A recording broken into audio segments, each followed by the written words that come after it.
Hi, Stores Channel here. Today, I'm going to explain a Korean fantasy film called The Miracle. Spoilers ahead. Watch out and take care. The story surrounds a pair of opposite twins, Soo-mi and Ri-na. Soo-mi is shy and likes to spend time locked up in her room. She is also overweight and has no self-confidence. As a hobby, she sings on live streams under the name Sexy Diva. Over the years, she has accumulated many fans and followers, but no one has ever seen her face. Every time she goes live, the comments assume how pretty she must be. But Soo-mi knows that if she shows her face, her popularity will rapidly decline. In contrast, her sister Ri-na lives the dream of every young Korean girl. She is the visual of a popular girl group, Miracle Girls. She is signed to a label and has millions of fans worldwide, known for her beauty and dance. Ri-na hardly knows how to sing. Still, she is the most popular member of the group. Her bandmates do not like her because she is arrogant and rude. One day, their manager informs them that Ri-na has been called to film a commercial video with a popular male singer, Hae-seong. The other girls are disappointed since Ri-na gets more opportunities than them, even though they are much better singers. Later that day, a couple of reporters come to the girls' home to interview Ri-na's family. However, Ri-na asks Soo-mi to stay in her room during the interview, ashamed of her looks. When asked if she has any siblings, Ri-na claims that her elder sister studies abroad and is rarely home. Soo-mi hates her sister because of her unlikable personality. Despite being twins, they do not share anything about their lives with each other and are always arguing.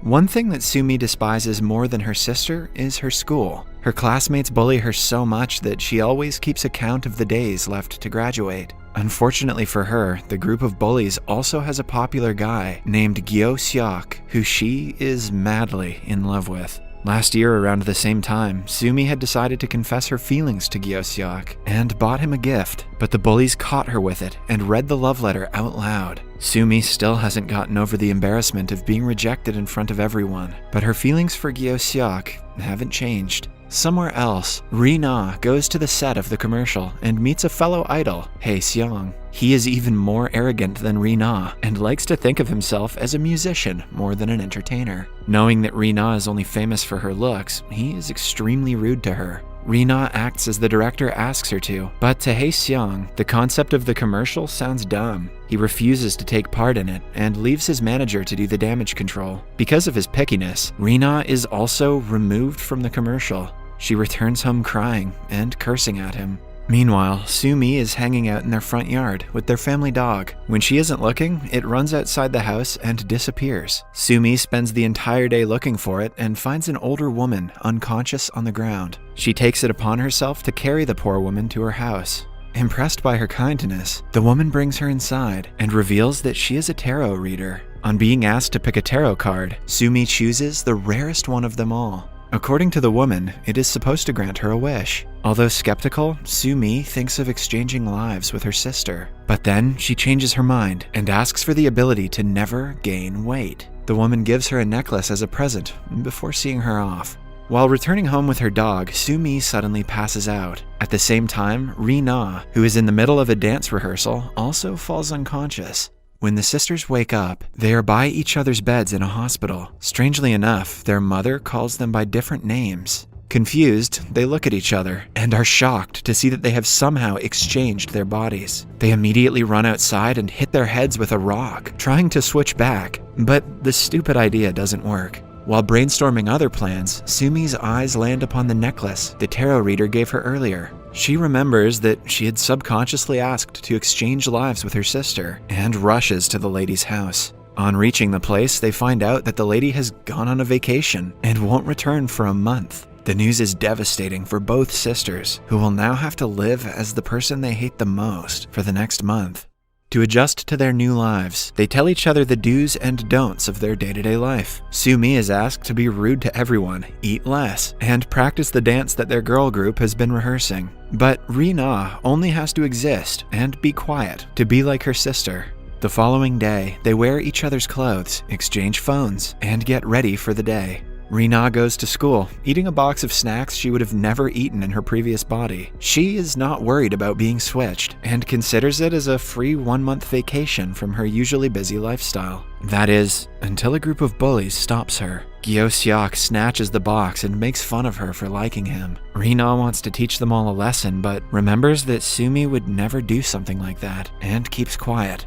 Meanwhile, Sumi goes to the company for a final rehearsal of their comeback show. Being the most popular one in the group, she is given the prettiest clothes and first priority. However, when it is time to perform, she gets nervous and messes up the dance. Hae-seong, who is watching the performance, laughs at her lack of talent. After the rehearsals, they will have to perform live. Nervousness gets the best of Sumi, and she breaks down crying in the bathroom. She holds the necklace and wishes to do her best in the final performance. Lo and behold, when she finally has to perform, she doesn't forget a single step. However, the main vocalist and her rival forget the lyrics in the middle of the live broadcast. To help her, Sumi sings in her place and steals the show. Even Hae-seong is surprised to hear her actually sing well. After the show, she accidentally falls into his arms. Unlike Rina, Sumi is mesmerized by his beauty. He puts her down before going to the stage and performing a song, while Sumi stares at him in endearment. At home, Rina is mad that Sumi sang well, because after going back to her body, people will expect her to do the same. Sumi promises to do her worst the next time, but then Hae-seong texts her, asking her to record a duet with him.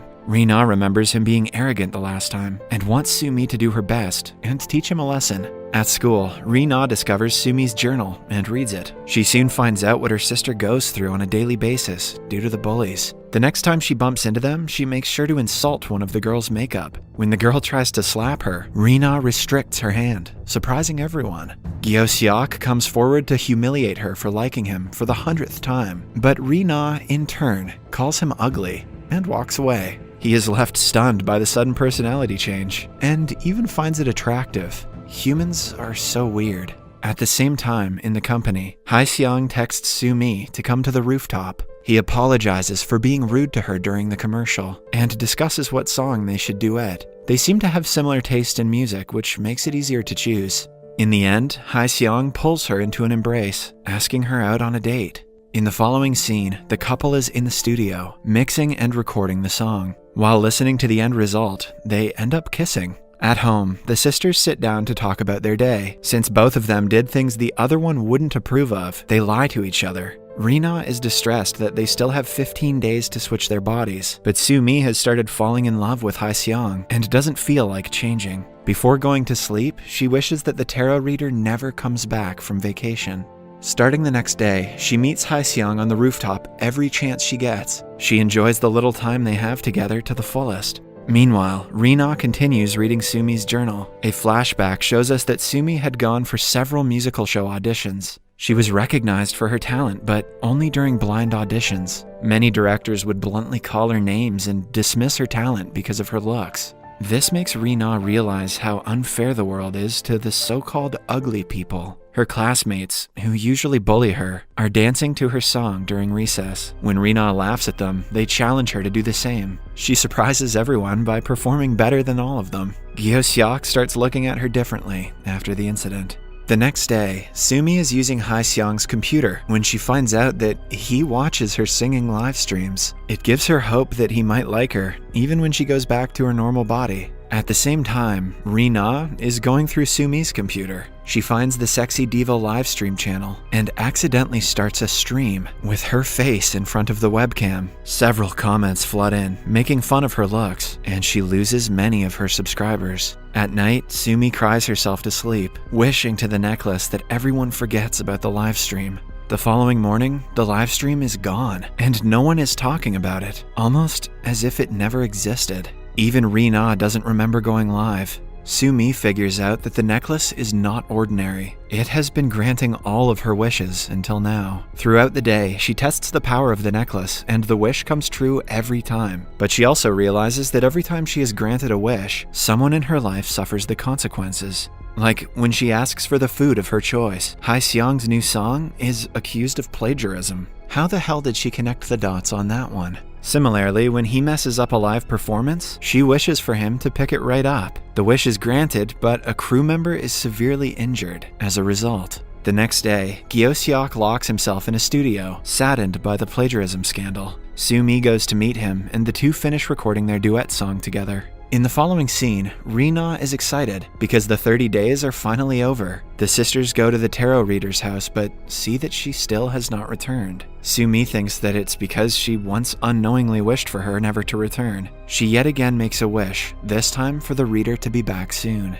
As a consequence of the wish, a dating rumor about her and Hae-seong is spread in the media. Rina finds out about the rumor and is furious. They get into a fist fight in the middle of a parking lot and have to be separated by Hae-seong. He pushes Rina to the ground, telling her to stay away. However, the gesture makes Soo-mi believe that he is only in love with Rina's pretty face. The next day, Soo-mi visits the tarot reader again and finds out from her daughter that she passed away because of a disease. The girl also reveals that to reverse a wish, one must hold the necklace and genuinely wish for them to switch back to their bodies. If either of the girls does not actually mean it, the wish won't be granted. On finally finding a way to go back, Rina is overjoyed. But the same cannot be said for Soo-mi. Seeing that her sister is bothered, Rina reveals that Hae-seong used to hate her when she was in her own body. This means currently, he is not in love with Rina's face, but with Soo-mi's personality. Following the conversation, the girls make a wish as the tarot reader has told, but nothing changes. Then, the following day, Soo-mi and Rina meet in front of the company for work. Rina is about to be hit by a car, but Soo-mi puts her life in danger and saves her. When they wake up in the hospital, they have switched back to their original bodies. The doctor who is in charge of them looks exactly like the tarot reader. She explains that Soo-mi is the elder sister and the protector of the younger one. Since she fulfilled her purpose by saving Rina from the accident, they were able to switch back. In the following scene, Rina breaks up with Hae-seong, claiming that she doesn't want to lose brand deals by being seen with him. In reality, dating her sister's love is unacceptable to her. The bully, Gyeosyeok, also apologizes to Soo-mi and expresses that he has started to like her. But she rejects him since she is in love with Hae-seong, and because Gyeosyeok is a simp.